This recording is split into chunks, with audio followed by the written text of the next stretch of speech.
नमस्कार मित्रों, सत्य की विजय में आपका स्वागत है। मैं हूं विजय त्रिवेदी। बहुत कम समय में हमने 5 लाख से ज़्यादा व्यूज़ हासिल किए हैं। वो सिर्फ आपकी मोहब्बत का नतीजा है कि 5 लाख बार हमारे वीडियोज़ को देखा गया है 1 महीने के वक्त में। उसके लिए बहुत शुक्रिया।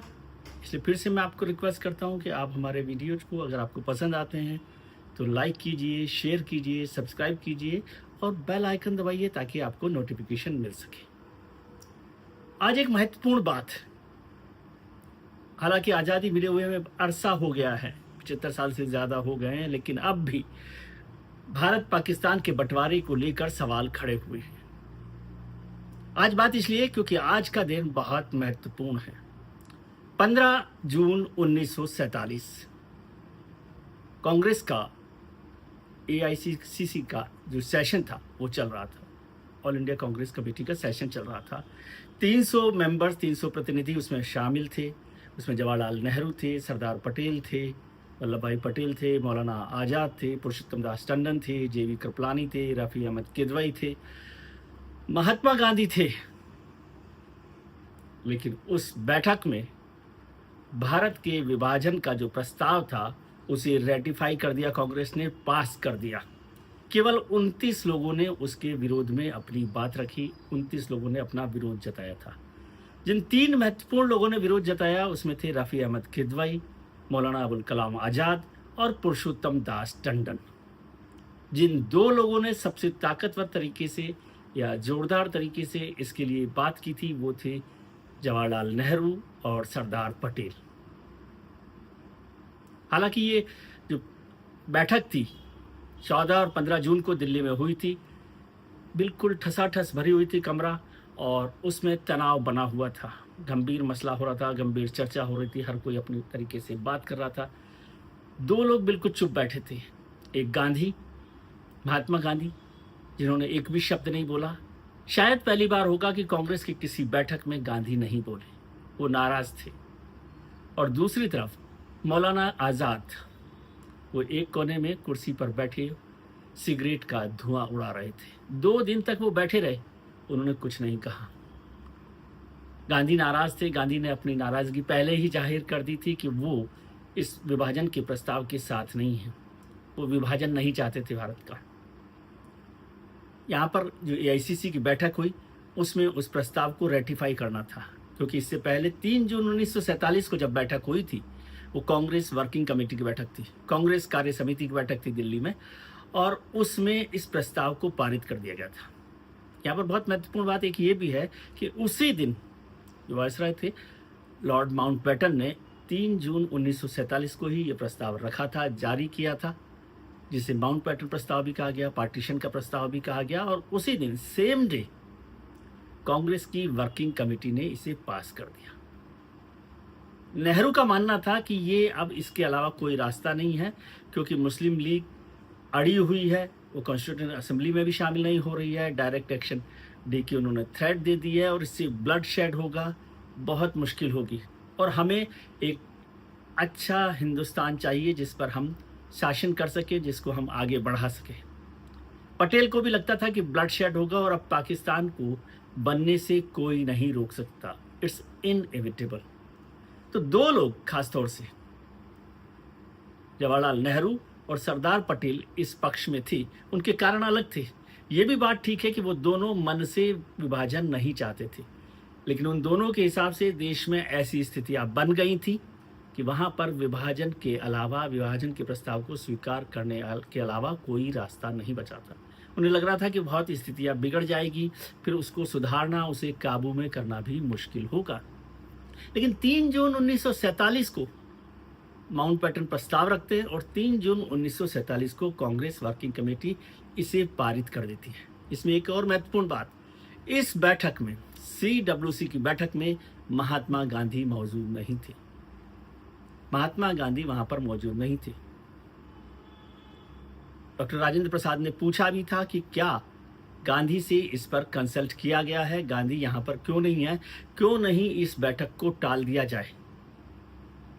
लेकिन कांग्रेस की वर्किंग कमेटी ने उसे उसी दिन पारित कर दिया। तो क्या ये सवाल वाजिब बनता है कि जवाहरलाल नेहरू और सरदार पटेल जो भारत का विभाजन था उसके लिए सहमति रखने में सबसे आगे थे, भले ही उन्हें मन से ये बात पसंद नहीं हो या उन्हें लगता हो कि इसके अलावा कोई रास्ता नहीं है। ये तो उस समय उन लोगों को तय करना था, आज हम सवाल नहीं खड़ा कर सकते, लेकिन फैक्ट्स की बात यह है। महात्मा गांधी ने एक बात और कही थी एआईसीसी की बैठक में, जो 15 जून की बैठक है उसमें, कि नेहरू ने मुझे इन्फॉर्म नहीं किया ठीक से इस प्रस्ताव को लेकर, जब आपने प्रस्ताव पहले ही पारित कर दिया है। तो नेहरू पहले ये कह रहे थे कि वो प्रस्ताव की इंफॉर्मेशन गांधी को दे दी गई है। फिर उन्होंने कहा कि बापू जो हैं वो नोआखली में थे, तो शायद इतनी दूर वहाँ पर उस प्रस्ताव की विस्तार से जानकारी नहीं दी गई हो, नहीं पहुँची हो गांधी के पास, बापू के पास। हालांकि बाद में नेहरू ने अपने वो पत्र भी प्रकाशित किए, वो चिट्ठियाँ भी प्रकाशित करवाई जो नेहरू और गांधी के बीच में हुई थी, लेकिन गांधी ने ये साफ कर दिया। सवाल ये भी होता है कि कुछ लोगों ने कहा, एआईसीसी की बैठक में भी कहा, कि बापू आपको बोलना चाहिए था, अगर आप कुछ बोलते तो शायद बात कुछ और होती। लेकिन गांधी उस समय तक शायद दुखी हो गए थे। उन्होंने कहा कि ये जो नेतृत्व है, कांग्रेस की जो लीडरशिप है, नेहरू और पटेल मुझे सुनने वाले नहीं हैं। अब उनके हाथ में है कांग्रेस, मेरी बात करने का, मेरे बात कहने का कोई मायने नहीं होगा। जिन्ना ने कहा कि अब तो गांधी की बात कहने की बात छोड़िए, गांधी का कोई मतलब नहीं है, वो तो ठीक है, उनकी बात का भी कोई मतलब नहीं रह गया, वो वैल्यूलेस हो गई है उनकी बात। और जिन्ना हर हालत में अड़े हुए थे पाकिस्तान बनाने के लिए, बंटवारे के लिए। उन्होंने कहा था कि मुसलमानों के लिए एक अलग होमलैंड होना चाहिए। ब्रिटिश सरकार थी, वो तो चाहती थी कि डिवाइड एंड रूल हो और भारत का बंटवारा कर दिया जाए, और वो जल्दी से जल्दी इसको पूरा करना चाहते थे, छुटकारा करना चाहते थे, ताकि वो इस पूरे संकट से बच सके। आज बहुत सारे सवाल खड़े भी हो सकते हैं, बहुत सारे लोग ये कह सकते हैं कि भाई साहब आप इस बात के लिए बहस कर रहे हैं, आप उस दिन होते तो क्या तय करते।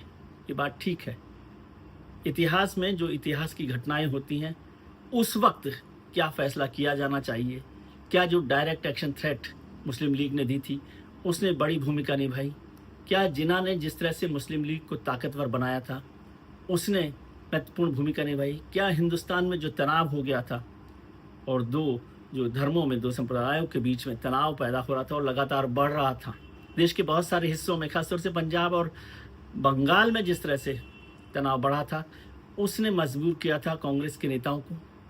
एक जगह ये भी कहा गया कि नेहरू और पटेल को सत्ता हासिल करने की जल्दी थी, लेकिन ये थोड़ा सा उनके साथ अन्याय होगा ऐसा कहना, मगर इस बात का जिक्र किया गया है, कई जगहों पर जिक्र किया गया है, अलग अलग तरीके से इन बातों की बात हुई है। आज इस घटना को हुए बहुत दिन हो गए, लेकिन वो कड़वाहट नहीं बीती है। मौलाना आज़ाद की बात को मैं एक बात और याद दिलाता हूँ, इसमें सबसे महत्वपूर्ण तरीके से, सबसे जोरदार तरीके से जो आखिर तक अड़े रहे थे वो थे पुरुषोत्तम दास टंडन, जो नहीं चाहते थे कि किसी भी तरह से ये प्रस्ताव पारित हो जाए। सीमांत गांधी जो थे वो भी वहाँ पर मौजूद थे, उन्होंने भी उसका विरोध किया था। हालांकि उनका जो इंटरेस्ट था ज़्यादा नॉर्थ वेस्ट फ्रंटियर में था कि क्या उसको अलग से प्रस्ताव करके अलग आज़ाद इलाका बनाया जाए, लेकिन जो पुरुषोत्तम दास टंडन थे वो आखिर तक इस पर लगे रहे। उन्होंने कहा partition was an act of betrayal and surrender. Purushottam Das Tandon ने कहा कि partition was an act of betrayal and surrender. जब टंडन ने ये कहा तो एआईसीसी की बैठक में तालियां तो खूब बजी, लेकिन वो प्रस्ताव पारित हुआ और सिर्फ 29 लोगों ने विरोध किया। एक लाइन और सुना देता हूँ आपको आज़ाद की। मौलाना आज़ाद ने कहा, history will not forgive us, history will not forgive us for what we are doing. ये मौलाना आज़ाद ने कहा था।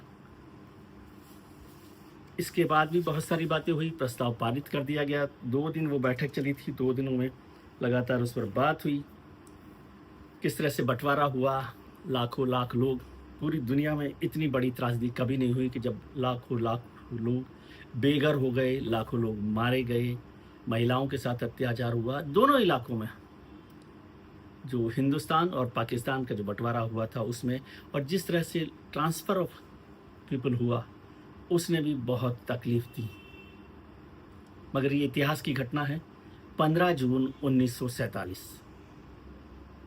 इतिहास की घटनाओं की याद मैं इसलिए दिलाता हूँ ताकि हम इतिहास से कुछ सीख सकें उन गलतियों को सुधार सके। इसको याद दिलाने का मतलब ये नहीं है कि हम किसी पर आरोप लगा रहे हैं। न नेहरू पर आरोप लगाने का मतलब है, न पटेल पर आरोप लगाने का मतलब है। कुछ लोग तो ये भी कहते हैं कि गांधी अगर बोल देते। गांधी पहली बार हुआ कि कांग्रेस के सेशन में चुप रहे थे। बहुत सारी बातें होती हैं।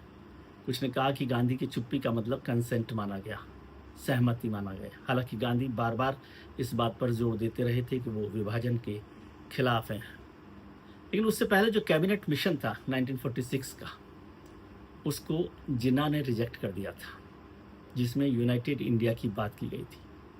कैबिनेट मिशन 1946 जुलाई का। और नेहरू ने भी कहा था कि ये मिशन जो है कैबिनेट मिशन, उसे खारिज किया जाना चाहिए क्योंकि ये वीक फेडरलिज्म की बात है। जिन्ना और नेहरू दोनों ने कैबिनेट मिशन को खारिज कर दिया था, लेकिन जिन्ना ने उसे आउटराइटली रिजेक्ट किया था क्योंकि वो यूनाइटेड इंडिया के पक्ष में नहीं थे। और नेहरू का कारण था, नेहरू का तर्क था कि वो वीक फेडरलिज्म की बात कर रहा है। कैबिनेट मिशन को मान लिया जाता तो क्या होता, पार्टीशन पर गांधी बोल लेते तो क्या होता, नेहरू और पटेल जल्दी ना करते भारत को बांटकर सरकार, नई सरकार बनाने की, तो क्या होता। ऐसे बहुत सारे सवाल हैं। इन सवालों पर भी बहस होते रहने चाहिए, कौन जिम्मेदार है, कौन जिम्मेदार नहीं है। लेकिन उन लोगों का सवाल उठाना बेमायने लगता है मुझे, जो इस पूरी मशक्कत में शामिल ही नहीं थे। ये तो सिर्फ याद दिलाने के लिए मैं बात कर रहा हूँ कि इस तरह की घटना हुई थी 14 और 15 जून 1947 को, जब माउंट पैटन प्रस्ताव को, यानी विभाजन के प्रस्ताव को कांग्रेस की एआईसीसी ने, ऑल इंडिया कांग्रेस कमेटी ने स्वीकार कर लिया था। उसमें 300 लोग थे, 29 लोगों ने विरोध किया था। Just for record. आज के लिए इतना ही। आप अपना ख्याल रखिए और उनका ख्याल रखिए जो आपका ख्याल रखते हैं। अपने दोस्तों, परिजनों और रिश्तेदारों के साथ खुश रहिए। शुक्रिया।